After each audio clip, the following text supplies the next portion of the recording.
હિંમતનગર તાલુકાના વક્તાપુર ગામે ખેતરમાં જવાના રસ્તાના કારણે ખેડૂતો પરેશાન થઈ ગયા છે।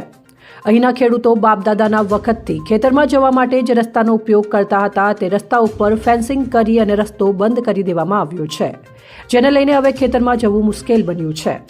જેનું ખેતર હતું તેણે આ ખેતર અન્ય વ્યક્તિને વેચી દીધા બાદ તેણે ચારે તરફ ફેન્સિંગ લગાવી દીધી છે।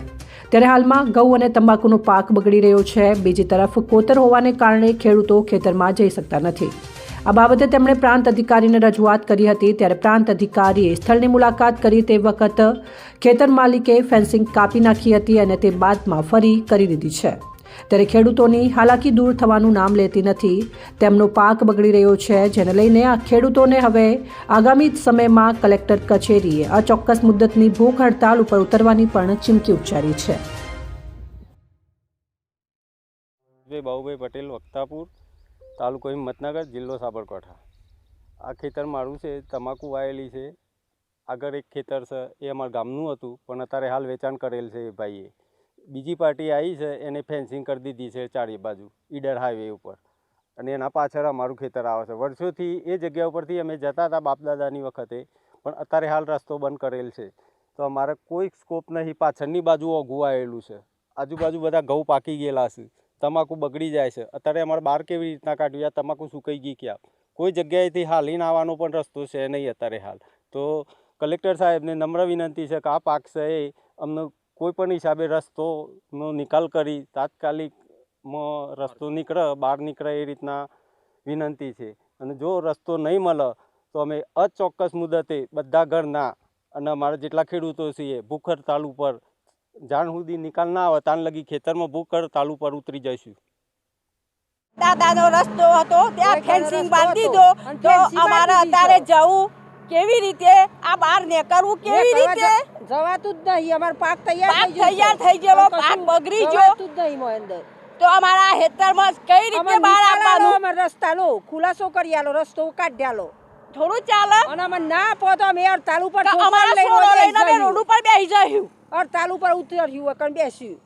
અને અમારો હાલ જોવા અમાર આટલા વર્ષોથી આયા છો, ત્યાંથી અમારો આ રસ્તો હતો, તો આ રસ્તો ખાવા પીવાનું હું અમારો હેમાંય પૂરું કરવાનું। કલેક્ટર આયો તો કલેક્ટરને નિર્ણય ના આલ્યો, પછી અમાર પૂરું છે રીતના કરવાનું।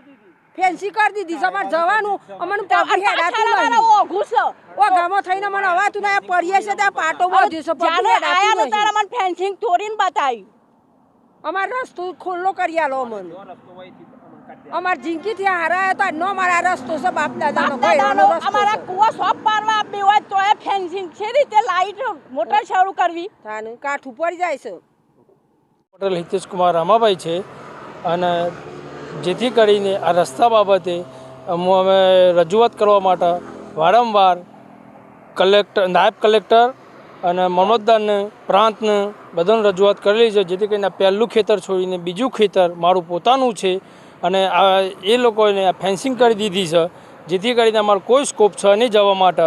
જેથી કરીને અમને આ રસ્તાનો નિકાલ આવે, અમારો પાક બગડે છે અને જવા માટે કોઈ સ્કોપ અમારા જોડે છે નહીં। તો જેથી કરીને આ રસ્તો અમને તાત્કાલિક ધોરણે અમને મળે એવી નમ્ર વિનંતી છે।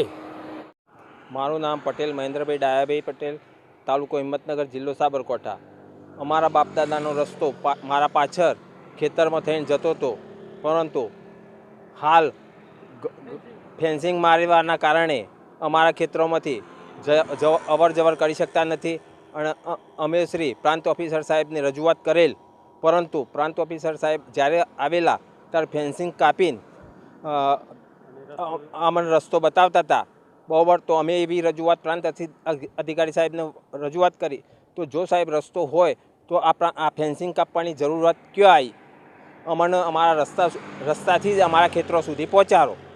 તો એ પ્રાંત અધિકારી સાહેબે કોઈ અમારી રજૂઆત ધ્યાને લીધેલ નથી, અને અત્યારે હાલ અમારો ઊભો પાક તૈયાર થઈ ગયેલ છે।